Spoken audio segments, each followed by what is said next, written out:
Mga ka-business, baka samantalahin ko itong pagkakataon na to. Kung po pwede po sana, lalambing ako sa inyo. Supportahan niyo po yung Anime Reactors TV. Solid ka business po yan. Tapos ano po kasi siya, bedridden na po mga ka-business. So sa pamamagitan ng pagbablog, awa ng Diyos nga, na-monetize na siya. Nagkakaroon siya ng kaunting revenue. Kaya maliliit lang kasi yung views niya. Baka pwede po suportahan natin si Anime Reactors TV. Yan. Pero bedridden na po siya. Kaya mapapansin nyo yung at least na mukha niya, pinapakita niya. Cartoon character. Portahan po natin yan, Anime Reactors TV.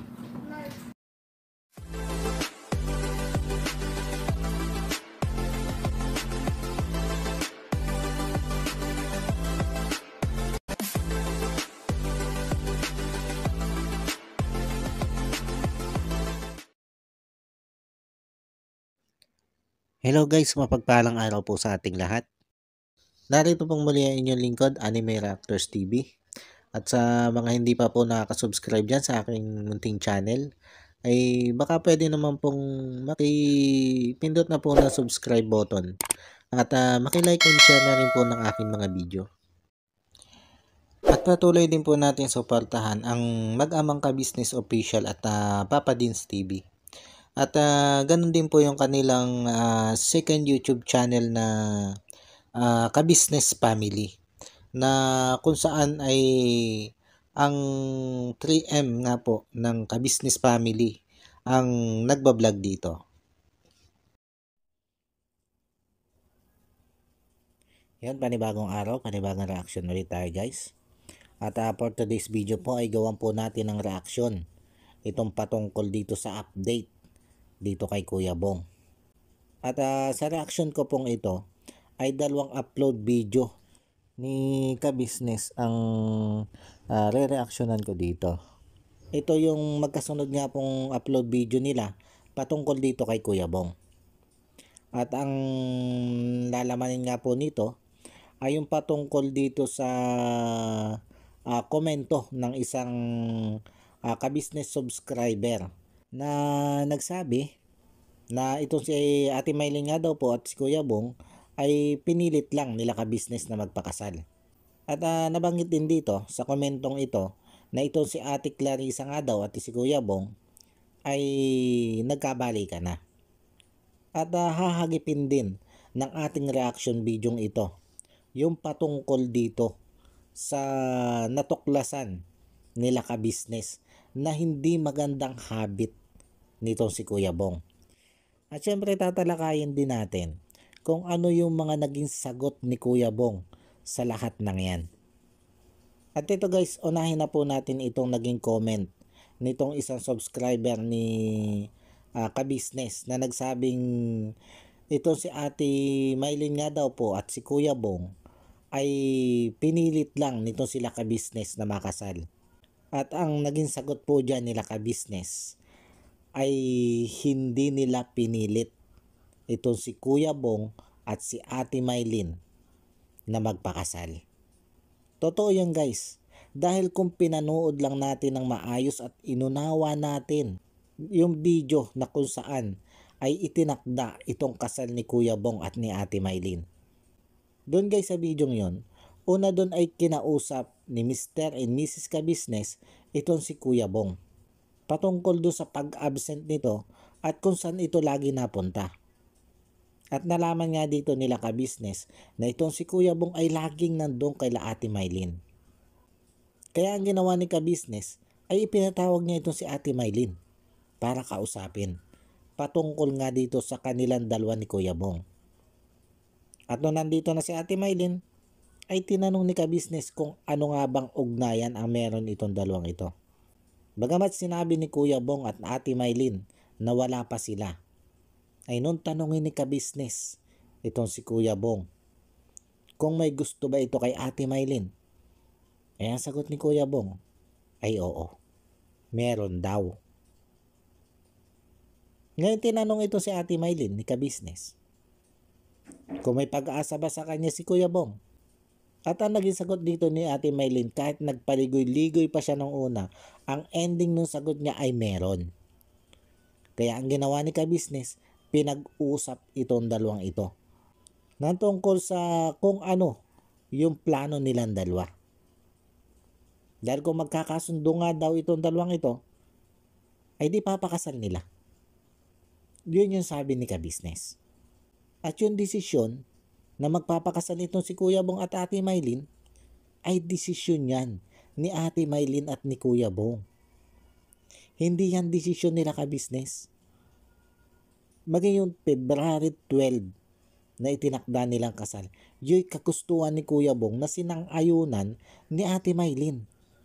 Dahil yung February 12 ay birthday ni Kuya Bong at yun yung pangarap na kasal ni Kuya Bong. Kaya malinaw na hindi sila ka-business ang nagtakda ng kasal at malinaw din na hindi nila pinilit ang dalawang ito na magpakasal. O siguro halimbawa na ito si Ate Maylin ay nabigla lang sa pagdidesisyong ito. Marahil tama din yung mga comments ng ibang mga viewers na nagsasabing ito si Ate Maylin ay nadala lang dahil sa pera ni Kuya Bong. Kumbaga si Ate Maylin ay naging practical. Pwedeng yun yung nangyari kung bakit nakumbinsi ito si Ate Maylin na pakasalan ito si Kuya Bong. Pero hindi ibig sabihin nun ay pinilit si Ate Maylin o pinilit si Kuya Bong. Yung pagtanggap ni Ate Maylin sa pagpapakasal dito kay Kuya Bong ay desisyon niya yun. Nabigla man siya o hindi, desisyon niya yun, walang nag-utos sa kanya na kahit sino.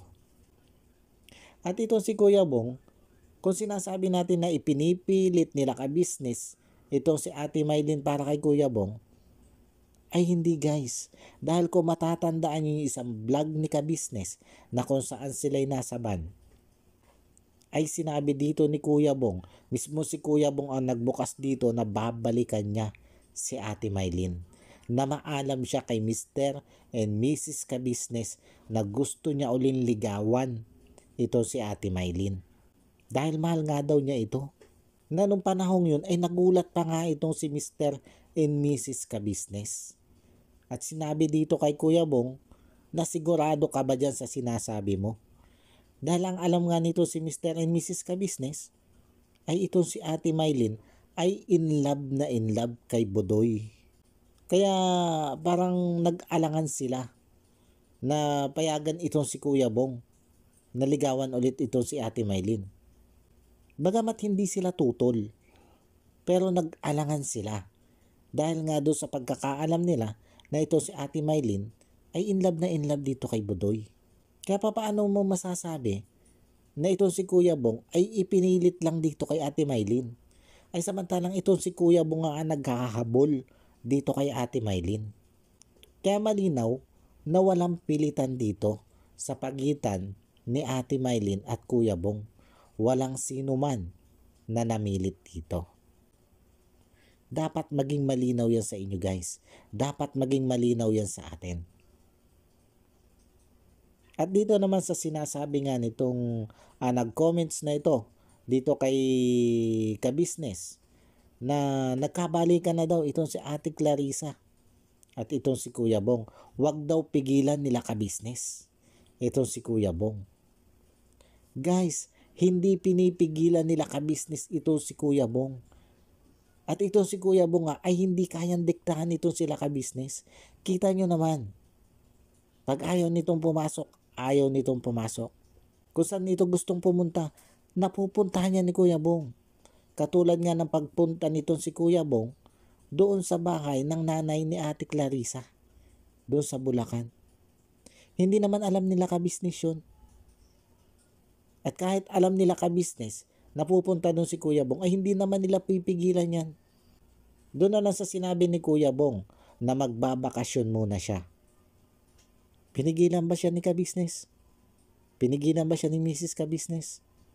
Di ba hindi naman? At ang sabi pa nga ni Mrs. ka-business, ay pag wala kang pera, at gusto mong kumuha ng pera ay pumunta ka lang dito. At yun nga yung ginagawa ni Kuya Bong at hindi na yun ibinablog. Pag wala ng pera ito si Kuya Bong, pumupunta na ito dito kay Laka Business para bumali. Kaya doon sa sinasabi na ito si Kuya Bong ay kinokontrol nito si Laka Business, hindi po yan. Malabong mangyari yan. Dahil itong si Kuya Bong, kahit sino, walang kayang kumontrol dyan. Nakita naman natin yan sa ilang taon nang ibinablog nito sila ka-business itong si Kuya Bong. Pag ayaw ni Kuya Bong, ayaw talaga niyan. Hindi mo yan kayang pilitin. At yung tungkol naman doon sa cellphone na sinasabi na parang kinukumpiska nito sila ka-business tuwing hapon. Ayan, ipinaliwanag din nila ka-business. Na yung cellphone ni Kuya Bong na yon ay hindi naman nila kinukuha tuwing hapon, kundi itong si Kuya Bong mismo ang nag-iiwan nitong cellphone na ito kay Laka Business. Dahil ang point ni Kuya Bong ay baka mawala. Dahil yung una niya naging cellphone dati ay nawala na. At siguro ito yung ayaw mangyari ulit ni Kuya Bong, ang mawala ang kanyang cellphone. Pero yung sinasabi na ito daw cellphone ay kinukumpiska o kinukuha ni ka-business o nila ka-business tuwing nga po kay Kuya Bong, hindi po. Si Kuya Bong po ang mismong may desisyon na iwan yung kanyang cellphone dito kay Laka Business. At doon sa sinabi doon sa comment na itong si Kuya Bong ay pinipigilan kay Ate Clarissa, hindi po pinipigilan yan. Sabi nga nila ka-business, kung sila ay nagkakasundo ngayon, kung sila ay nagkabalikan na, go. Susuportahan pa nila. Kahit na nga ternador na sila nitong si Ate Clarissa, handa pa rin nilang suportahan itong si Kuya Bong kung si Ate Clarissa ang gusto nito. Dahil ang gusto nga nila ay malagay na sa tahimik itong si Kuya Bong, yung makapag-asawa na. Dahil sa totoo lang, ay sakit ito ng ulo nila ka-business. Dahil sa tigas nga ng ulo nitong si Kuya Bong. Dahil hindi nga nila ito kayang pasunodin. May sarili itong desisyon. At ang nakikita nila ka-business na paraan para magbago itong si Kuya Bong ay kung magkakaroon ito ng sariling pamilya. At may gagabay dito na asawa. Kaya kahit sino pa man yung magustuhan ni Kuya Bong, ay handa sila ka-business na suportahan itong si Kuya Bong. Na ipakasal nila ito kay Kuya Bong. Kung si Ate Maylin man yan, kung si Ate Clarissa man yan, o kung sino man yan. Basta't mahal ni Kuya Bong at mahal si Kuya Bong. At doon sa sinabi nitong nag-comments na ito si Kuya Bong at si Ate Clarissa nga daw ay nagkabalikan na, ito'y nilinaw ni Mr. and Mrs. Ka-business nung kaharap na nila itong si Kuya Bong. Tinanong nila itong si Kuya Bong kung ito nga ba si Ate Clarissa at si Kuya Bong ay nagkabalikan na. At ang sabi ni Kuya Bong ay hindi pa. Kaya tinanong ni Ka-business ito si Kuya Bong na ibig sabihin, makikipagbalikan ka ba? Dahil ang sinabi mo ay hindi pa. Sa isang banda may sinabi si Kuya Bong na kung gusto daw ni Ate Clarissa ay makikipagbalikan siya. Pero nung tanongin siya ni Mrs. Ka-business kung mahal pa niya si Ate Clarissa, ang sabi ni Kuya Bong ay hindi na. At tinanong ni Mr. and Mrs. Ka-business kung bakit ayaw na niya kay Ate Clarissa, kung bakit hindi na niya mahal ito si Ate Clarissa. At ang sagot dito ni Kuya Bong ay dahil doon sa pera. Yun guys ay yung pera na 8,000 na binali ni Kuya Bong. Na yun pala talaga ay pinag-awayan nito si Ate Clarissa at ni Kuya Bong. At doon na inis itong si Kuya Bong kay Ate Clarissa. Dahil inaway siya nang dahil lang doon sa pera na 8,000 na yun. Na kung tutuusin naman ay pinaghirapan niya yun. Hindi naman yung pinaghirapan ni Ate Clarissa. Pero kung masugsog yun ni Ate Clarissa, ay daig pa niya ang siya ang naghirap doon. Na para bang nilustay nitong si Kuya Bong yung perang pinagpaguran niya. Yun yung ikinagalit ni Kuya Bong. At sa sinabi nga nito si Kuya Bong na hindi na niya mahal itong si Ate Clarissa, ay sinabi ni Mrs. Kabisnes, ay paano mong babalikan kung hindi mo na mahal? Dahil ilang beses tinanong ito si Kuya Bong kung mahal pa niya si Ate Clarissa. At ilang beses niya sinabing hindi na. At yung pagpunta nga daw niya doon sa Bulacan ay dahil lang doon kay nanay. Namiss lang niya yung si nanay. Ang ginagano niyang nanay ay yung nanay ni Ate Clarissa. At nung nandun nga daw sila, ay nagkausap sila nito si Ate Clarissa sa video call, pero sandali lang daw yon. At ang tanongin ni Kabisnes, itong si Kuya Bong, kung anong pinag-usapan nila ni Ate Clarissa, ang malinaw na sinabi ni Kuya Bong ay niyayaya siya nito si Ate Clarissa na mag-vlog. Ang ibig sabihin dito ni Kuya Bong ay sinasabi sa kanya ni Ate Clarissa kung pwede na siya ay maisama sa vlog. At ang sabi dito ni Kuya Bong ay hindi daw siya umimik. Sa madaling sabi ay hindi siya pumayag. At marahil yung sinasabi nito si Ate Clarissa na meron siyang hawak na video ng pag-uusap nila ni Kuya Bong nung ito'y pumunta dito nga sa Bulacan. Ay ito na yun. Ito na yung sinasabi ni Kuya Bong na niyayaya siya nito si Ate Clarissa na sila'y mag-vlog.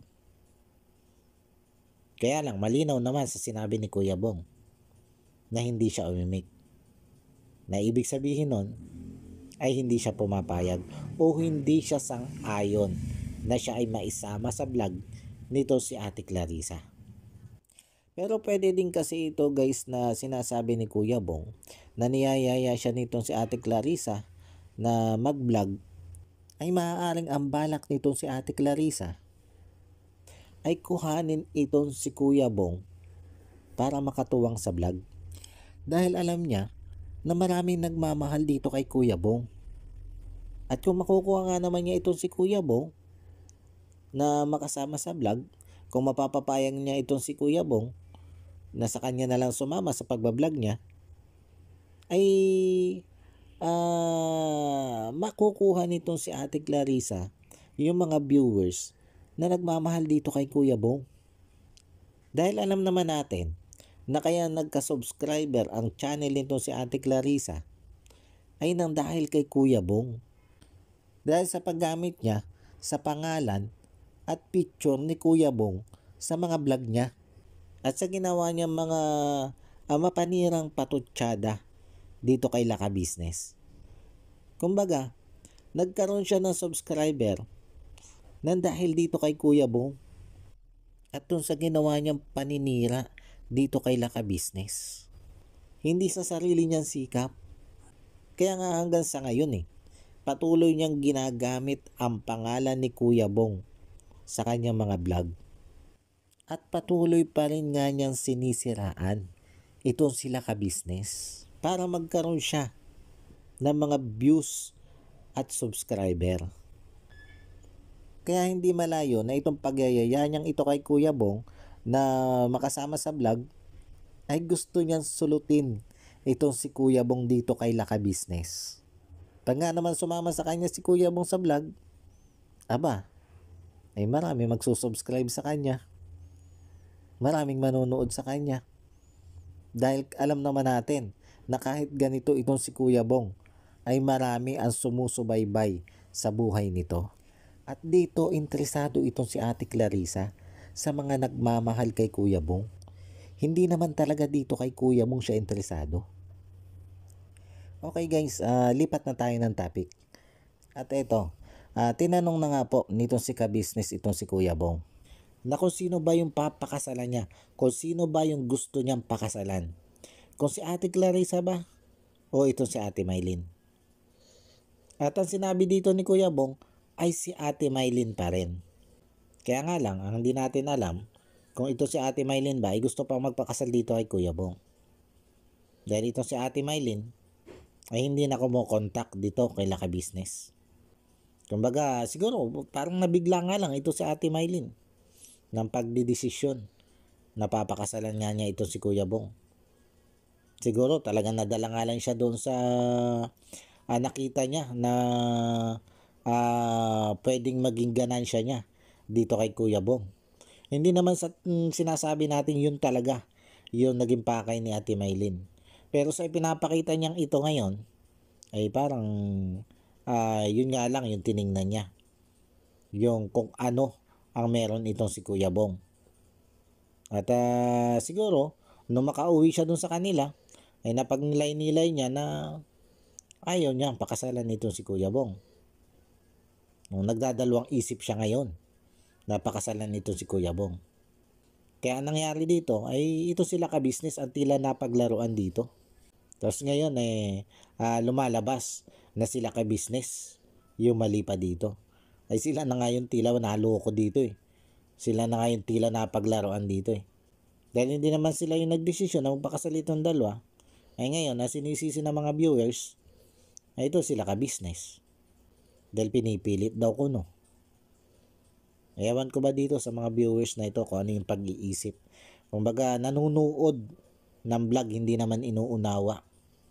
Unawain nyo kasi. Unawain nyo yung vlog.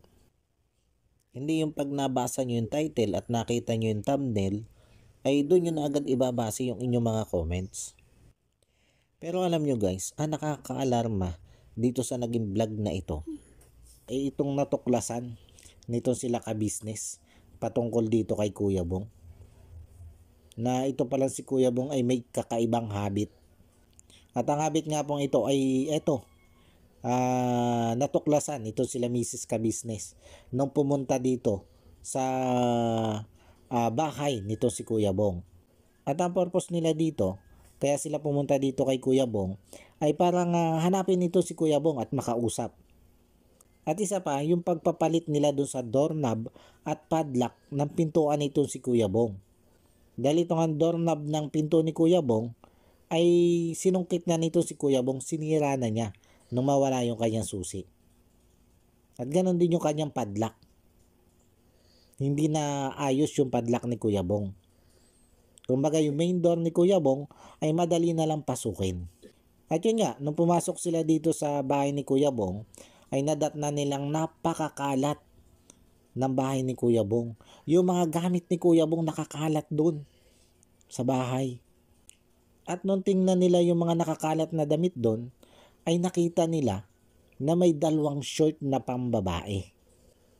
At dahil doon sa nakita nilang dalawang short na yon, ay naintriga sila kung ano pa yung meron dito sa loob ng bahay ni Kuya Bong. At doon sila nagpasya na maghalungkat sa mga gamit nito si Kuya Bong. Kumbaga, hindi nila intensyon na magkalkal dito. At yun nga, nung tingnan nila yung Dora box ni Kuya Bong, ay ang una nila nakita doon ay yung mic. Na yung mic pa lang yun ay nawala nung panahon na pumunta sila doon sa Laguna, yung nag-outing sila. Nung balik nila, ay hinanap na nila yung mic na yun at nawawala nga. At hindi nga nila akalain na yung pala ay nandun kay Kuya Bong. Kaya nung makita nila yung mic na yun doon sa Dora box ni Kuya Bong, ay ayun, pinasya na nilang kalkalin lahat ng gamit ni Kuya Bong para tingnan kung ano pa yung meron doon. At doon sa Dora box ay wala na naman iba silang nakita doon. Bukod nga doon sa mic at yun, doon sa mga maruruming damit ni Kuya Bong. Kaya lang, sa kanilang pagtitingin-tingin pa doon sa loob ng bahay ni Kuya Bong, ay may nakita sila doon sa laundry basket ni Kuya Bong. Ang una nila nakita doon yung isang dress na pambabae at yung isang uniform na palda ng estudyante. Pero na ipinagpatuloy nila yung pagkalkal doon sa laundry basket na yon, ay talaga namang ikinagulat nila yung sunod nilang nakita. Dahil nakita nila doon yung pajama ni Budang at nakabalot doon yung mga underwear ni Budang. Nung makita ni Mrs. Ka-business yung mga gamit ni Budang na yon, na karamihan nga ay underwear, ay kinalabutan talaga ito si Mrs. Kabisnes. Kasi anak niya yun eh. At alam naman natin kung ano ang nasa isip ni Kuya Bong kung bakit niya kinuha yun. Underwear yun guys. Alam na natin kung ano ang pakay ni Kuya Bong doon. At hindi lang yun guys. Dahil may sinabi din ito sila Bay Papaya na nung isang beses silang pumunta doon ay nakita nila yung bag ni Kuya Bong ay punong-puno daw yun ng mga underwear ng babae. Pero nung time na yon ay wala na doon yung mga underwear. Wala nang laman yung bag na yon. At may naikwento din ito si Junjun na nung ito daw si Kuya Bong ay lumipat dito sa kanyang bahay. Nung nilinis daw nilang dalawa ni Nika yung kwarto ni Kuya Bong dito sa ka-business house, ay nakita nila sa unan o nakita nitong si Nika dito sa unan ni Kuya Bong ang maraming underwear ng babae. Na yung iba nga daw doon ay may mga butas sa gitna. Ibig sabihin, may katagalan na ito'y ginagawa ni Kuya Bong, yung pangunguha ng mga gamit ng babae. At karamihan nga doon ay mga underwear. Nung una, hindi nga daw nila pinansin yun. Kumbaga, hindi nila pinagtuunan ng pansin. Pero ngayon nga, na tila parang palala ng palala at pati nga itong kay Budang na underwear ay kinuha na rin nito si Kuya Bong, pinag-interesa na rin nito si Kuya Bong. At nung makauwi na nga ito sila Mrs. Kabisnes ay kagad nila ito ipinakita kay Budang itong kanilang mga nakuhang gamit nito si Budang. At kinumpirma dito ni Budang na ang lahat niyang yun ay kanya. At yun nga daw yung katulad ng bra ay matagal na daw niyang hinahanap yon. Dahil nagtaka nga daw siya kung bakit biglang nawala. At ang biro pa nga dito ni Tita Dada ay baka gusto laban nito si Kuya Bong. At sa isyong ito guys, ay kaagad na naglabas ng isang short video itong ex ni Kuya Bong.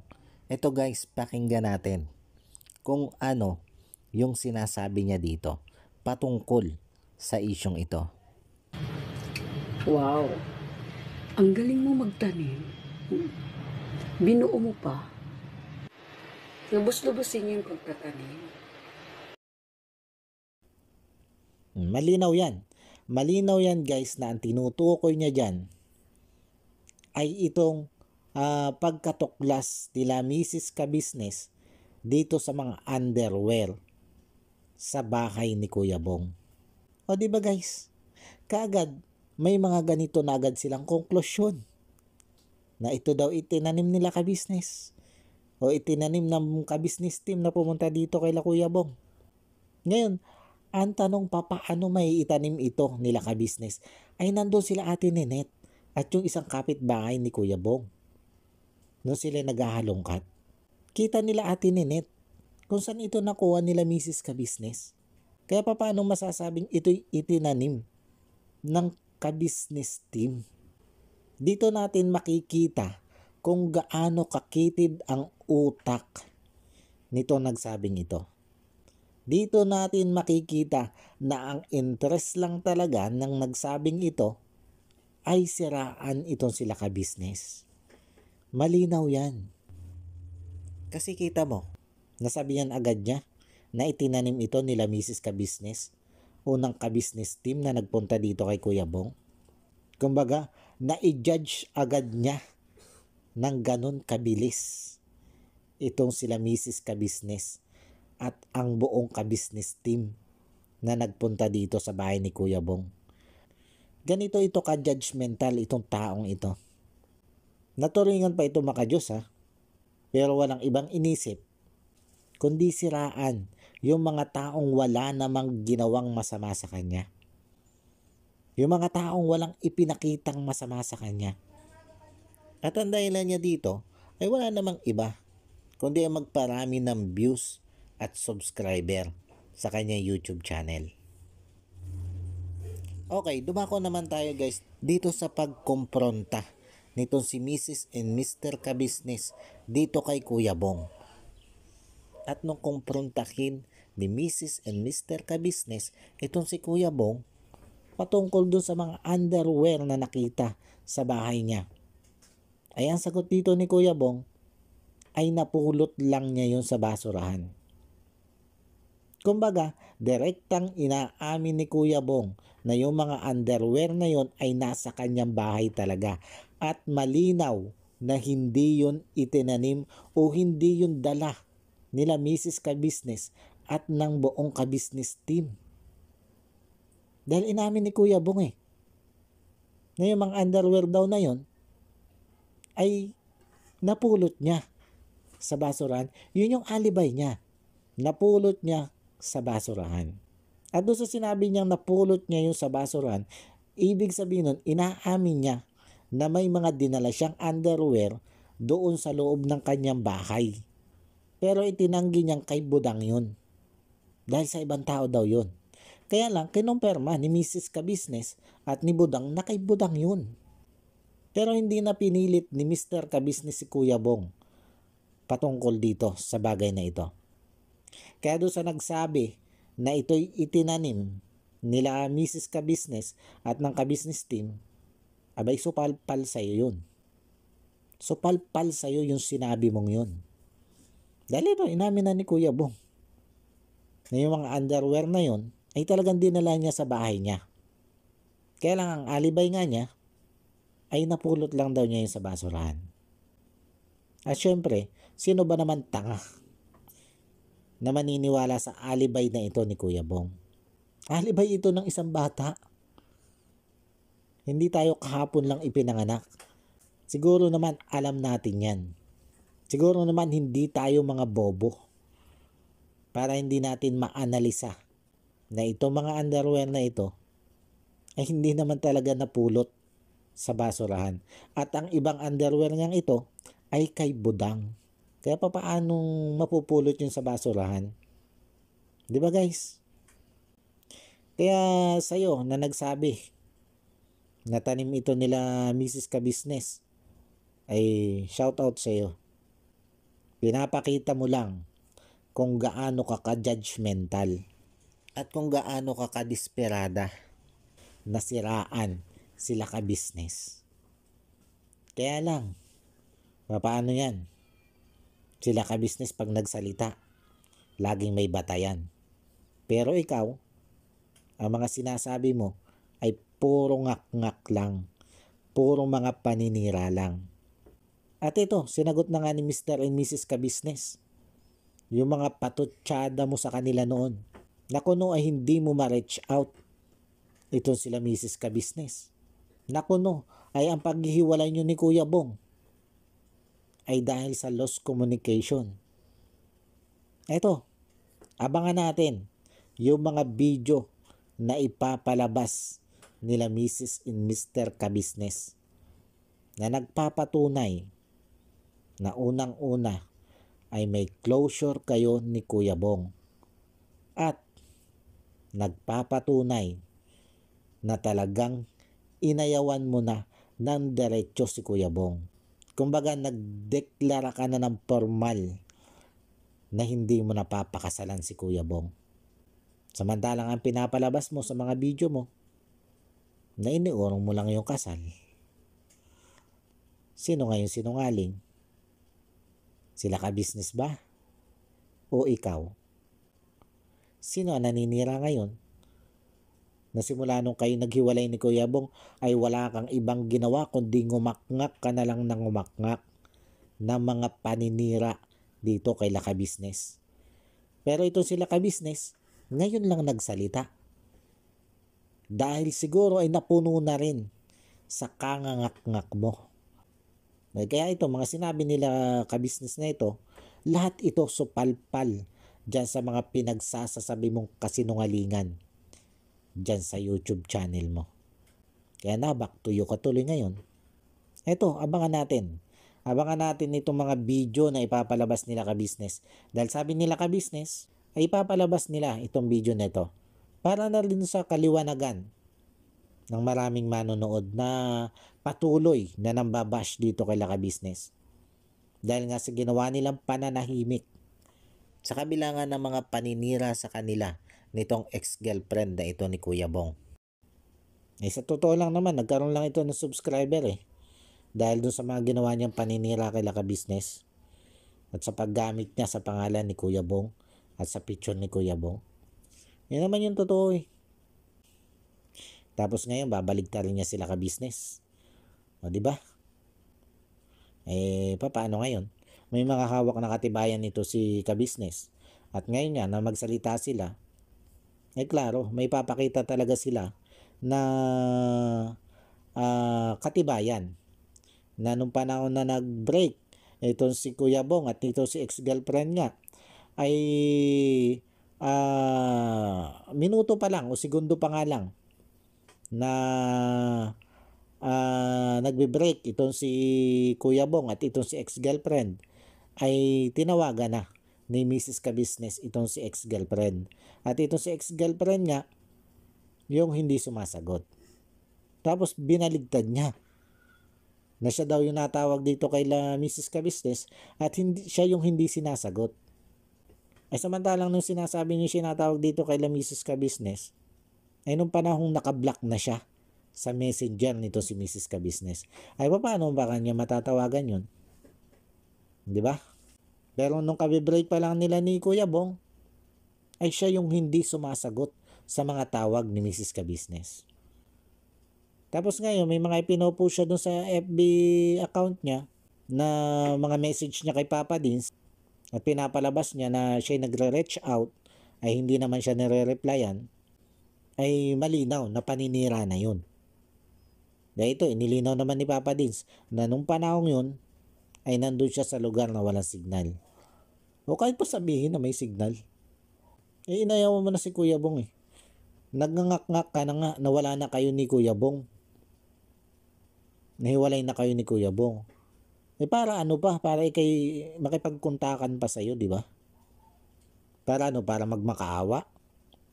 Nabalikan mo si Kuya Bong? Sino ka? Di ba? Paano guys? Hanggang dito na lang muna po siguro ito. At abangan na lang po natin yung mga susunod na upload nito si Ka-business patungkol dito sa usaping ito. At sabi nga ni Ka-business ilalabas na niya yung mga video na kung saan nagpapatunay na kung saan itong ang ex-girlfriend ni Kuya Bong nagsasabing itong kasal nila ni Kuya Bong hindi na matutuloy. Kumbaga hindi totoo na iniatras lang niya yung kanilang kasal, kundi tinuldo ka na talaga niya ng tuluyan. Abangan po natin yan guys.